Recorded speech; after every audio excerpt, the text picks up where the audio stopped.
Sometimes we pour in honor of drivers. Sometimes we just drink from the bottle. We're going to double up today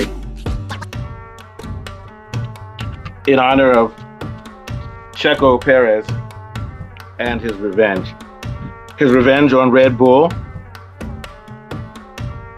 who unceremoniously dumped him from the team and blamed him for the poor performance of the car, even though it was clear during the 2023 season that that car was off kilter. Most likely because of the way that Verstappen drives, what I would call asymmetrically, leaning a lot on the front. And so the car developed in such a way that it started to lose a lot of grip and balance in the back. So he gets his revenge on Red Bull, especially revenge on Horny Horner, who won't be in F1 next year. After signing him to a multi-year contract at the beginning of the season, they now decide to get rid of him. I thought that was a little bit too hasty. And then they replace him with Liam Lawson. If there's anybody who has the nerve on these comments to tell me that Liam Lawson is a better driver than Checo, I wonder if you watch that show Drive to Survive. But to be realistic, let's be realistic. If he had replaced him with Yuki, that might have made some sense because Yuki was a high caliber driver.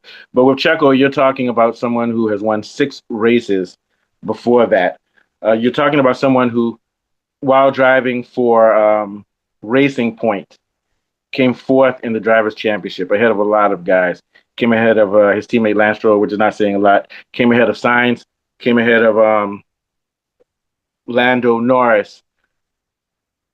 And was consistently coming second to Verstappen last couple of years in races.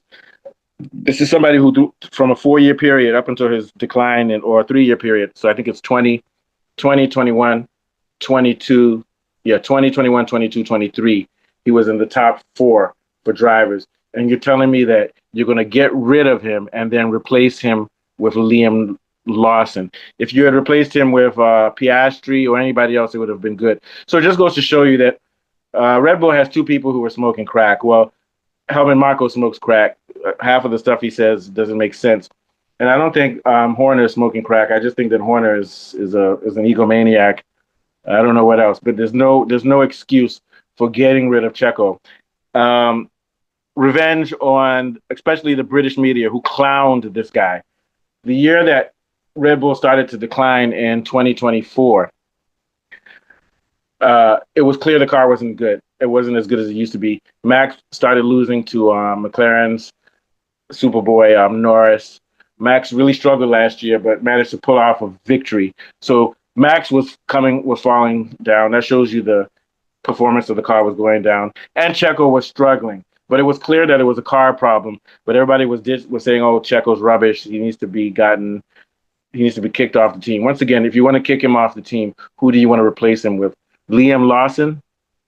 That's all I have to say. I think it was too hasty. We should have waited this year. But probably with the way the car is this year, he will still get kicked out next year. But the question is, if you're going to kick this guy, who are you going to replace him with? Checo's a little bit old. And let me go back to this situation of giving him a multi-year contract. Then as soon as you sign him to a multi-year contract, you kick him out. Now, I think Red Bull was throwing him under the bus to hide the fact that there's a fundamental problem with that car. We're not going to talk about that today, but there's definitely a fundamental problem with that car to the point that nobody can drive it, and now even Verstappen can't drive it. And if Verstappen can come 5th in a race this year, it's a miracle. So I'll leave it at that for now.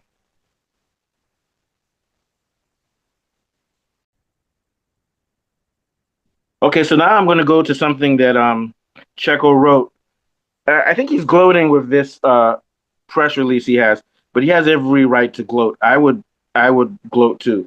So Checo's coming back to F1 in Cadillac, along with one of our great drivers, Bottas, who I love a lot. Bottas, who is one of the greatest wingmen in F1. So now you've got 2 wingmen. I was just checking the record. Now you've got 2 wingmen driving for Cadillac. It's probably the 2 greatest wingmen we've seen in history, maybe, at least for the last couple of years. I'm trying to think if there's been a better wingman than these guys. Yeah, there's probably been some guys like Barrichello and Co. But anyway, he's back. People are clowning him. They're like, "Oh, why must he be back when you've got Drogovic, you've got Schumacher? Who else did they mention? Those are the two big names that I've heard: Drogovic and Schumacher. Can I ask anybody how many races have those guys won between them?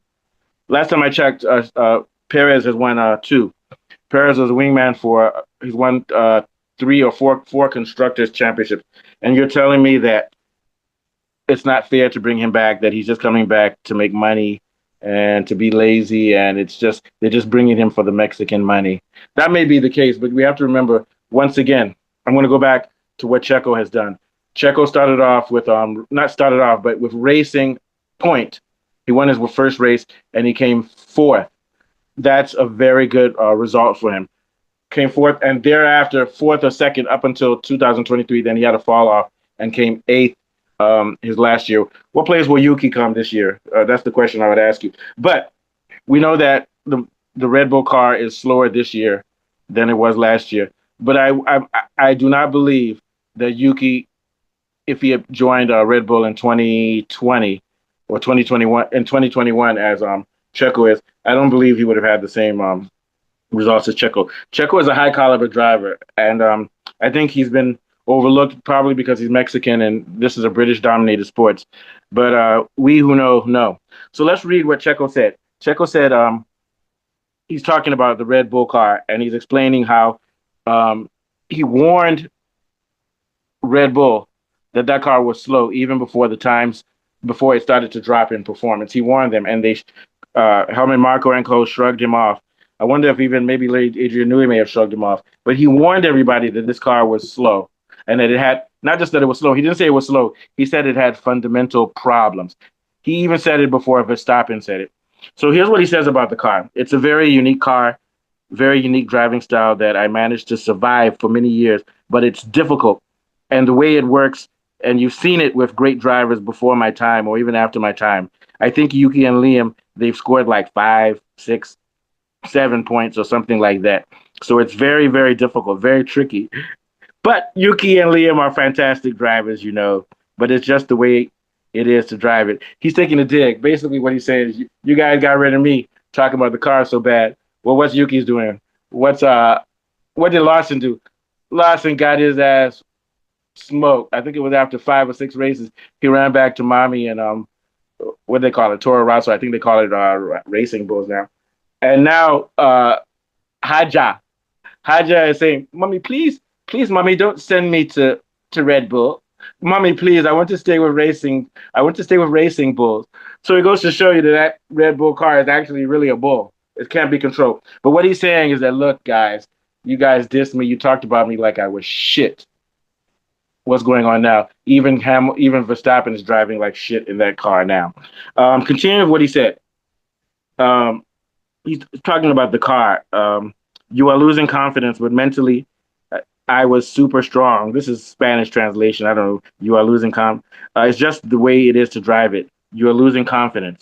But mentally, I was super strong, and that's why I survived there so long, because I had a lot of pressure, and a lot of you guys were on to me, and a lot of you guys said, I'm paraphrasing now, a lot of you guys dissed me and said I was shit, but I've got mental fortitude, and I stood the test of time until you guys kicked me out. Now, let's talk about that. He said he had mental fortitude. He said that he drove that car, struggled with it, even before it was slow. In 23, he was saying it was bad, even when they were winning. He struggled with it. He signed his contract and they got rid of it. Very honorable. And now he's back. Now I want to talk about why I know he's correct when he says he has mental fortitude, resilience, and honor. This guy drove, when he was driving races, his dad, when he was very young, wanted him to become an F1 champion. So driving races in Mexico. His dad would drive him 6, 8, 10-hour drives to go to meets, and they would sleep in the car. Then they would wake up, go to the bathroom, wash their mouths so they don't stink, probably put some water and soap under it, and drive 10 hours and go back home. He realized that for him to take his driving to the next level, he had to move to Europe. So what he did was he said that his dad had to work. His mom had to work. He had siblings to take care of. He said he consistently called people in Europe and said, look, I'm a good driver and I can bring sponsors. He found sponsors in Mexico for him. This was when he was 13, 14. He said, please, guys, give me a chance. This is someone who, at the age of 14, is doing what adults should be doing. Verstappen, Norris, uh, Russell, all these guys, this is what their parents were doing for them. He did this as a third world child, called these people, got himself into Europe, and eventually ended up winning a race with Racing Point. I keep thinking about Force India, winning a race with them, and then getting promoted to the best team in F1. And 2020, I think he came second or third. But from 2020 to 23, he was top four drivers in the world. This is starting off from a kid who had no money, whose dad used to drive him 10 hours in Mexico and sleep in the streets. So he knows what he's done, and he deserves every fucking thing he's getting now. A lot of people I've seen some shows, I won't say any names, Tactical Rat, uh, what's the boy's name, or the man's name, Cameron. Oh, they're looking down on him. They're like, oh, yeah, he doesn't deserve this seat. Drogovic deserves the seat. Schumacher deserves the seat. I guess he deserves it because his name is Schumacher. And also, Bottas is going to whip his ass. I heard someone said that he's going to get destroyed by Bottas. Personally, I think Bottas will beat him as a teammate, but so what? That's all I have to say. So what? One more. This time I'm going to pour it for our comrade from Mexico.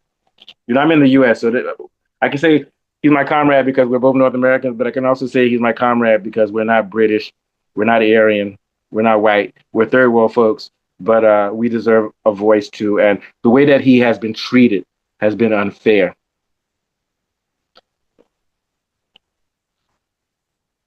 Stay safe out there, young man.